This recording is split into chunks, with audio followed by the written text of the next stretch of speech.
Hey there everybody, Sage Popham here, founder of the School of Evolutionary Herbalism. And in this week's blog post, I wanted to share a little bit about my perspective on what holistic herbalism really means to me. You know, the term holistic is used a lot in the alternative medicine field. And when we look at this orientation of holistic from some of our traditional Western esoteric systems, we see a much bigger orientation of really what a system of holistic medicine really looks like.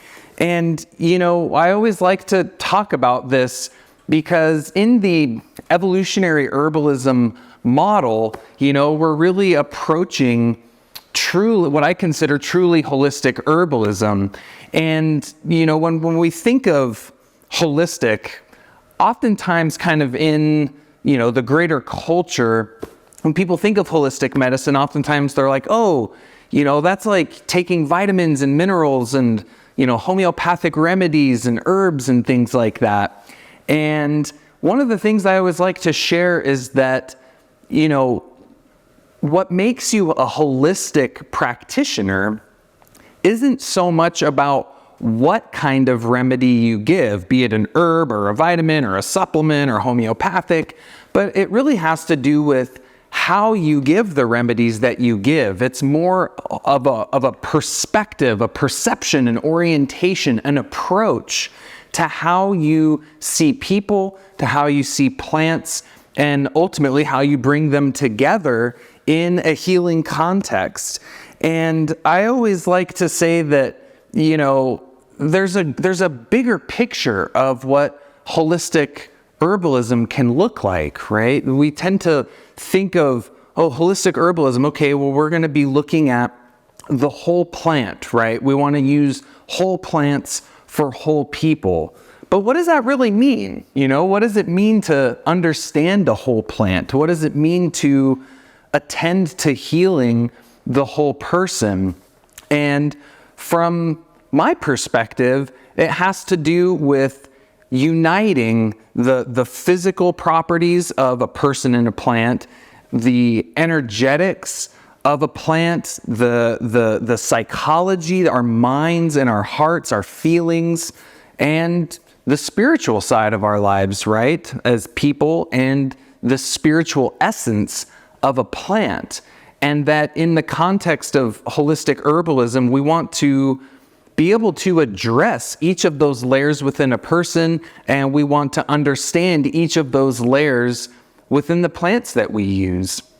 But oftentimes one of the challenges that we face is not really having a system, like a cohesive system that effectively bridges those seemingly separate parts together, right? It's so common for us to, you know, look at the chemical properties of a plant over here and maybe the psycho-spiritual properties of a plant over there, or to have one system and model for knowing the human body and how our body can become imbalance or pathology, right? But how do we connect that to, you know, having sometimes a totally different orientation around understanding our psyche, or, you know, looking at maybe homeopathic or flower essence type monographs on herbs. And then we have like a whole different, it's like we have a different perspective, right? It's like, okay, we have one way of looking at the body and one way of looking at the soul. We got one way of looking at the chemistry and the physical properties of a plant, but a whole other perspective on how a plant can heal more on that emotional and psychological level. And from a holistic orientation, really, these aren't separate, right? That the body isn't separate from the soul, that the chemistry of a plant isn't separate from its spirit, that there's an essence within a plant, there's an essence within a person that unites those seemingly different layers of the self, right?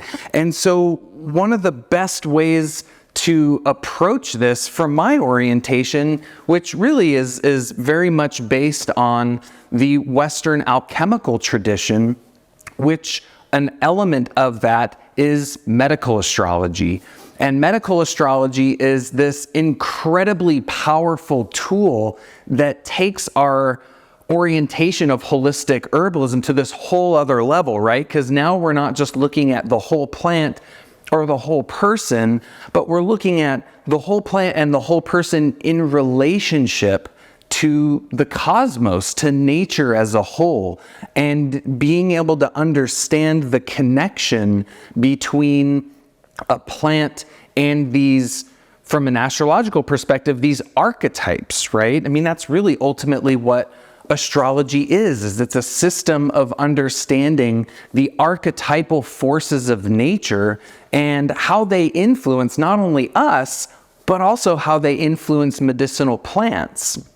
And one of the interesting things about, the herbalists throughout, Europe and the Renaissance tradition and that whole era is that astrology was an integral part of how they classify and understand plants, how they classify and understand disease and human constitutions and therapeutics and formulation. It was standard training for a physician to be well versed in astrology.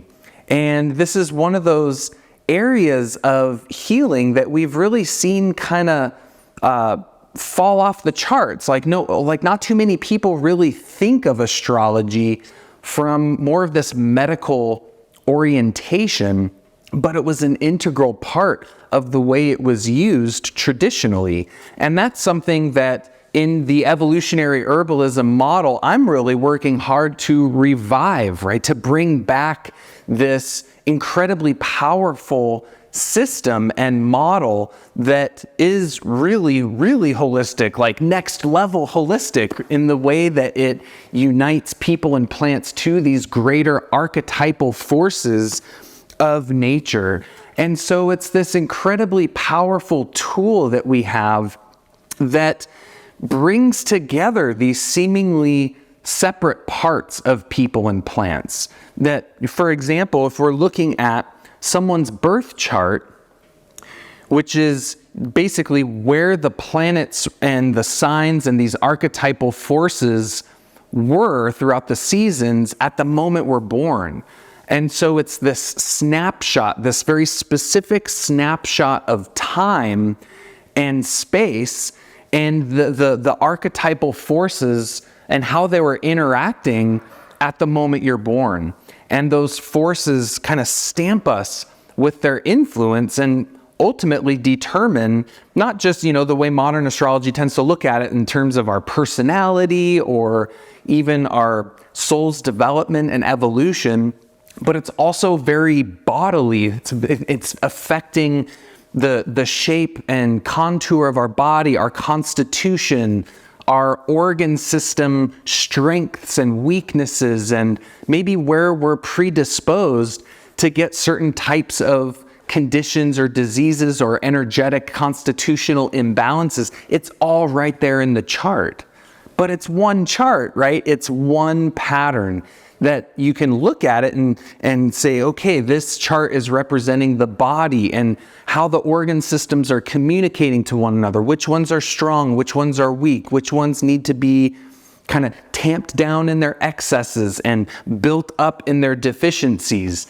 We can look at that same chart and say, this is the underlying structure of the mind and the emotions and kind of the way that our thoughts are oriented, our perspectives and perceptions and how we see things, and maybe where those areas of our life where we need to grow, right, and learn. And that's really taking this evolutionary astrology approach where we look at the chart and see it as a blueprint for our soul's development, right? That through the chart we have an ability to see the archetypal forces of nature and which ones that we embody and express really, really well, and maybe which ones we don't, right? And we all have strengths and weaknesses, right? Some people have a really well integrated Mercury, right? They can communicate and express themselves and learn, and the way Mercury represents our mind and the way we think and the way we communicate, and And so some people have that very well developed, but maybe their Venus isn't well developed, and they have a really hard time relating to others and having, connection with other people and having deep, lasting bonds and connection and harmony in their relationships and in their life. And from this orientation of astrology, we see that, this is that Venusian archetype is attempting to teach us something, right? It's attempting to show us where in our lives we can learn and grow and develop and evolve as a soul. But those patterns in the soul where we need to grow and learn are directly influencing the mind and emotions and are directly influencing the body. And so it becomes this incredibly powerful tool for understanding a person holistically. So I always like to talk about astrology because it's this incredibly powerful tool that we have as herbalists that assists us in our evaluation and assessment of our clients. It enables us to see into the body, to see into the root causes of disease. It gives us a system of understanding plants as well, that we can look at an herbal remedy and through its medicinal properties, through its habitat and its morphology and color and texture and shape, its actions, its energetics, where it moves in the body, its affinities to its spiritual properties, we can understand all of that through the lens of astrology. So it's this incredibly powerful tool that we have. And I always say as herbalists, the more tools we can have in our toolkit, so to speak, especially for working with people to assess what's going on with their health, the better.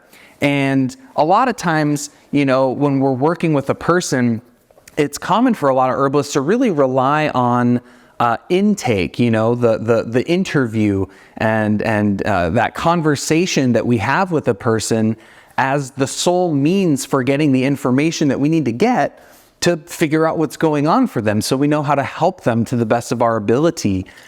And oftentimes when folks want to have other systems for assessment and evaluation, we look to things like the pulse and the tongue, or maybe facial diagnostics or iridology.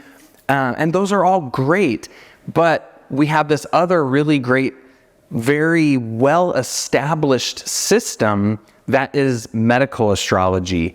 And the beauty of that is that it's a system that is connecting us to those greater archetypal forces of nature. So I know astrology isn't for everyone, and some people may be a little turned off by astrology because, maybe someone gave them a reading one time and it didn't resonate, or sometimes it's a whole language to learn and it can be a little bit overwhelming. A lot of my students are like, oh, great, Seja, herbalism is already overwhelming enough. Now you're throwing astrology on top of that. But one of the beautiful things is that as you study astrology, you're studying people. And you're actually studying plants. And when you're studying people and plants, you're studying astrology. It's like it's all one system. It's all one way of looking at things. And it's connected to this greater pattern of wholeness. And that pattern of wholeness, to me, is what holistic is really all about. And I think astrology is one of the most potent tools that we have to cultivate and develop a very refined, very effective, very precise and specific system of holistic herbal medicine. So thanks so much for joining me here on this blog episode. If you're watching this anywhere but our website, head on over to evolutionaryherbalism.com. We've got tons of free training, videos and materials for you there. Be sure to check out our podcast on Stitcher and iTunes at The Plant Path. Subscribe to our YouTube channel, Instagram, Facebook to get daily updates on what we're up to out here at the School of Evolutionary Herbalism. And thanks so much for tuning into this episode. And until next time, take care and be well.